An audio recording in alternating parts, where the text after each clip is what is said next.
sagarrak izanen dira protagonista. Sagartzea elkartearen eskutik gehiago ezagutuko ditugu, izan ere balzenekiten 70 mota ezberdin daudela soilik iparraldean. Arratsaldeon ikusentzuleok, eta baldakizue zer egin asteburu hontan, ostiralero bezala planak proposatuko dizkizuegu. Ongi etorri!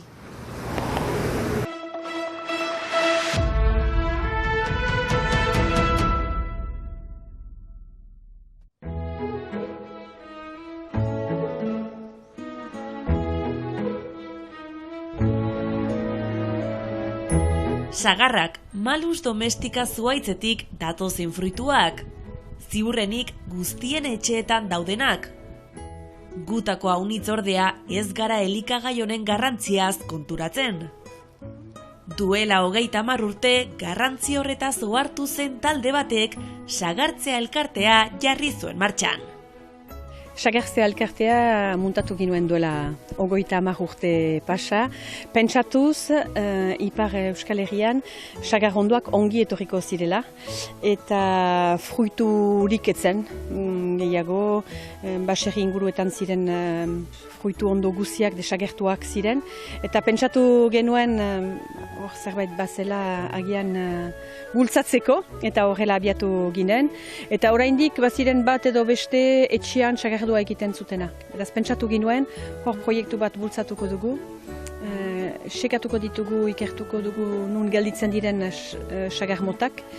Eta proiektu bat bultzatuko dugu sagardua egiteko Ipar Euskal Herrian. Azken 30 urteetan lan horietan ibili dira elkarteko kideak buru belarri.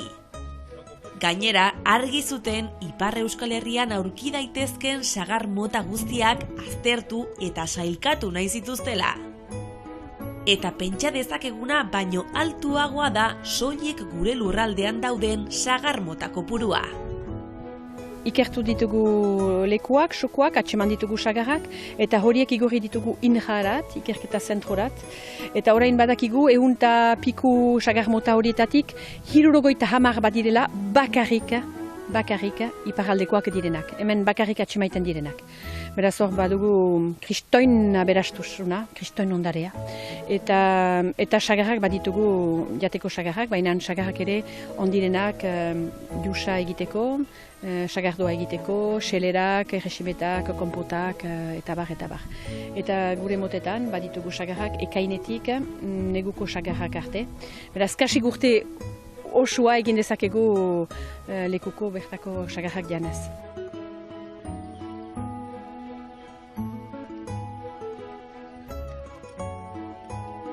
Hamarkada hauetan nola ez konturatu dira sagar eta bertze fruituen inguruan jakin min handia dagoela.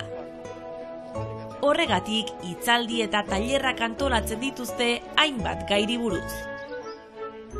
Sagardiak mozten ikasteko, sagardien segipena segurtatzeko, edo ere sertatzeko. Eta ohartzen gira, gero eta gehiago gazte ere badela, nahiz lekuko motak zaindu, garatu, eta bar. Eta hor, pixka bat bi urgune batean gira, elkartearekin, 30 urte abiaturik, orain transmisio garaia ere heldu da. Gero eta jende gehiago hurbiltzen da ikastaldietara. Urtero antolatzen genituen 2-3, eta orain 5-6, eta sasoina aintzinatzen delarik ere, oraindik jendeak deitzen du, jakiteko, entzun dut, baina egiten alduzue, edo egiten duzuen ere etxetik hurbil.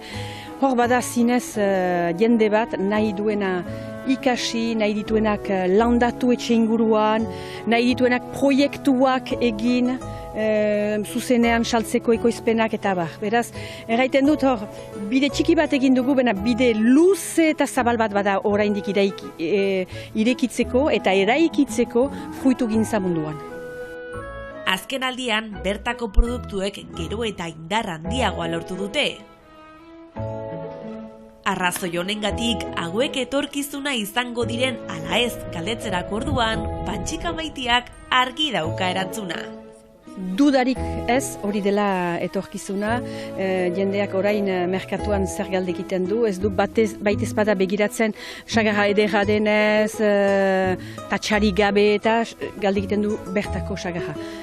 galde egiten du zer nolako sagarra den, gozoa den, gazi gozoa den, onden ez jateko, sagar dusa egiteko, beraz, orain jendeak nahi du lekuko ekoizpena eta eskerrak.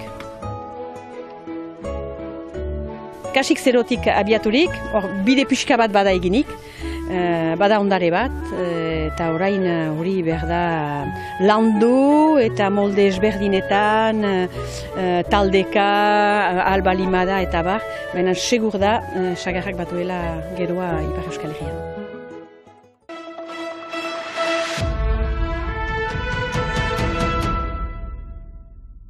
Ikusentzuleok ostirala da eta hainbat hitzordu ditugu gainean, inauteriekin hasiko gara bihar goizeko 11etan Baionan kantuz zen ikuskizuna inauterien giroan murgilduta. Baionan aurten egitarau zabala prestatu baitute inauterien ekari, esan bezala lehen hitzordu hori 11etan Euskal Museoaren aitzinean, baina ostean 2etatik 4etara Baionako koruen animazioa, 4ak laurden gutxitan San Pantzar, Artza eta Basa jaunen agerraldia izanen da, eta San Pantzar kabalkadaren abiatzea ostean, Roland Barthes zelaigunetik, auziaren irakurketa arratsaldeko 6ak laurden gutxitan eta epaiketaren gauzatzea eta suaren piztea ostean, beraz azken 2 urteetan ez dugu horrelakorik izan hemen Baionan eta berriro berreskuratuko da, eta eguna bukatzeko kontzertu berezi bat, ez da, Aitor? Bai, ala da, aski ezaguna dugun kantaria, Peio Hospital, 40 urtez Pantsoa karrerekin batera kantari ibili dena, oso bikote ezaguna, Pantsoa eta Peio, euskal kantugintza tradizionalaren ikurri izan direna, besteak beste, Telesforo Monzonen poesia ere musikatu zutena, nor geztu abestu ez, Itziarren semea edo lepoan hartuta segi aurrera, bere bakarkako bidearekin zion eta 2016an atera zuen bere bakarkako diska, asteburu honetan, larun batean, La Luna Negra aretoan, bere bakarkako kontzertuaz gozatzeko aukera izango dugu, arratsaldeko 8:30, beraz, Pantsoa eta Peio maite zutenek ez galdu aukera, bakarka gizonontaz eta Peioz gozatzeko aukera. Hitzordu ederra izanen da, mila esker Aitor, eta orain beste kontzertu batera eginen dugu salto, beste estilo bat, baina euskaraz. Hori da, estilo agitz desberdina, kasunetan bulego taldeari buruz ari gara, Atabalen izango da haien kontzertua, arratsaldeko gaueko 9etan, txarrerak jada salgai daude, Atabalen web orrian 10 eurotan eta bertan ere erosi daitezke 15 eurotan, gainera aspaldiko partez, bertan jateko eta datako aukera izango dugu, beraz giro bikaina izango da, ziurrenik Azkoitieko taldeko musikarekin, eta azken urteetan arrakasta handia lortu dutena Euskal Herri osoan, beraz hitzordua bihar Atabalen gaueko 9etan.